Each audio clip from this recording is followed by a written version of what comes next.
investigar. ¡Macavity no está!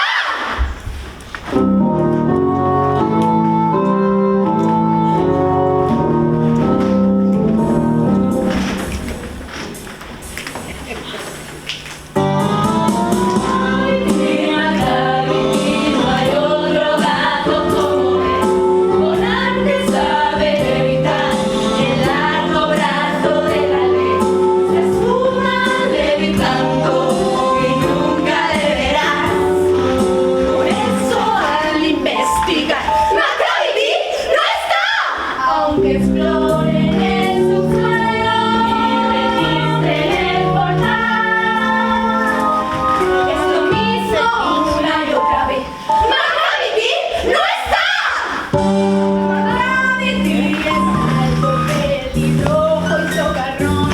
Con sus ojos embrujados te observa con tesón.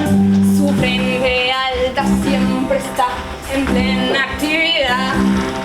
Su pelo despeinado acumula suciedad. Moviendo la cabeza él te puede hipnotizar.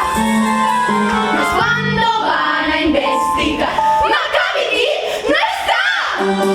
¡Macavity, veneno como el maíz! Es un demonio inmoral, maestro de la corrupción. De la calle, o surcando el bulevar. Cuando van a investigar, ¡Macavity no está! Vuela un encanto, eres acá,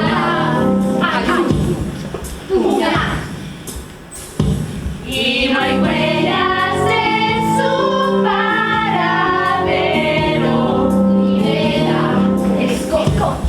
Se acerca la despensa, el cochero fue robado. Si se